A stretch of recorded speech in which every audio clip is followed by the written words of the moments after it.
আমাদের দেশে নির্বাচন হয়। নির্বাচন অতীতে 2014, 2018, 2024 এই নির্বাচনগুলো কোনো নির্বাচন ছিল বলে কেউ মনে করে না। আপনারা করেন? জাতি করে? কেউ করে না। তো যে সরকার ফ্যাসিস্ট সরকার এগুলো করেছিল, এই ফ্যাসিস্ট সরকারকে যাতে 2024 সালের 5ই আগস্টে যেভাবে ছাত্র জনতা তারা তাদের বিরুদ্ধে আন্দোলন করে দেশ থেকে বিতাড়িত করেছে, সেই দলকে আবার বাংলাদেশে পুনর্বাসিত করা, এটা আন্দোলনের সাথে বিশ্বাসঘাতকতার সামিল বলে আমরা মনে করি।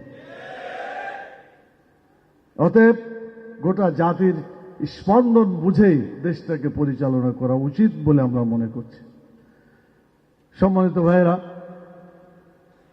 একজন জাতীয় সংসদ সদস্য যখন প্রার্থী হয় তখন সে দলের পক্ষ থেকে প্রার্থী হয়। নির্বাচনের আগে সে দলীয় প্রার্থী, কিন্তু নির্বাচিত হয়ে গেলে সে আর কোনো দলের প্রার্থী থাকে না। সে তখন সকলের এমপি হিসাবে, সকলেরই সংসদ সদস্য হিসাবে তাকে দায়িত্ব পালন করতে হয়। এজন্য জাতীয় সংসদ সদস্য গোটা জাতির জন্য তার দায়িত্ব পালন করতে হয়। আমি মনে করি যারা এই নির্বাচিত হয়েছেন, যে দল থেকেই করুন, আমরা সবাই একই মানের, একই দায়িত্ব এবং একই কর্তব্য পালন করার জন্য আমাদের সকলের চিন্তা করা উচিত। দেশটাতে শান্তি প্রতিষ্ঠা করা উচিত বলে আমরা মনে করি। 1 নম্বর, শান্তি বিঘ্নিত হচ্ছে বলে আমরা আশঙ্কা করছি। গণভোট হয়েছিল, জাতীয় সংসদে ভোটও ছিল, সব কিছু একই জায়গায় ছিল, কিন্তু দেখা গেল যে সংসদের ভোটে শপথ নেওয়া হল সরকারি দল, আর গণভোটের শপথ এখনো তারা নেন নাই। কি নিয়েছেন? আচ্ছা, আপনারা বলেন, এই গণভোট তো দাবি ছিল আগে হওয়ার। বর্তমান যে দল শপথ নেয়নি তারাই তো বলল একসাথে গণভোট হবে, কথা ঠিক না?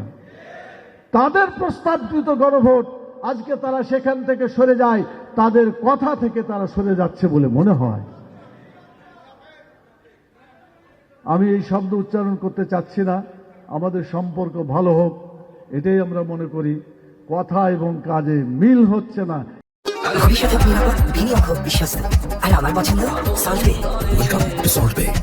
এই শব্দটাই আমরা বলতে চাই। আবার আমরা যখন গেলাম, আমরা দুটাই শপথ নিয়েছি, জাতীয় সংসদের নিলাম, গণভোটের নিলাম। তো যারা নিল না তারা তো জনগণের ভোটের কোনো মূল্য দিল বলে মনে হয় না, জনমতের কোনো মূল্য তারা দিচ্ছে বলে মনে হচ্ছে না। এটা যদি হয় তাহলে তো মনে হবে যে তারা গণবিরোধী সরকারের দিকে যাত্রা শুরু করেছে বলে মনে হচ্ছে।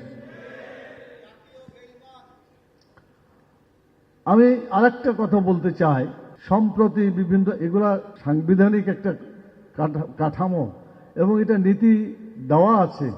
যে কোনো জায়গা যদি শাসন করতে হয়, ওটাকে চালাইতে হয়, জনগণের ভোটে নির্বাচিত হয়ে সেগুলো চালাতে হবে।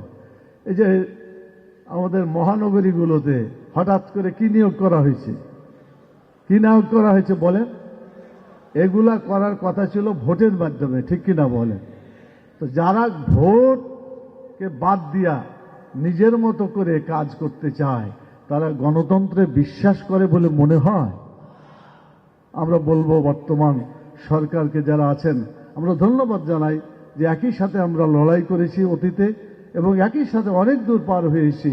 এখন এত দূর আসার পরে যদি পিছ টান দিয়ে অন্যদিকে চলে যায় তাহলে জনগণের জন্য এটা খুবই কষ্ট হবে বলে আমাদের কাছে মনে হচ্ছে। তো জনগণের কষ্ট থেকে বাঁচার জন্য, দেশটাকে ভালো করার জন্য আমাদের সকলের সুবুদ্ধি হওয়া উচিত এবং সকল পর্যায়ের কাঠামোগুলোকে জনগণের ভোটে নির্বাচিত প্রতিনিধির মাধ্যমে শাসন করতে হবে। এককভাবে সিদ্ধান্ত দিয়ে স্বৈরাচারী আচরণ প্রকাশ করলে পারে জাতি অতীতের মতো আবার হয়তো সংগ্রামে নামতে বাধ্য হয়ে যাবে।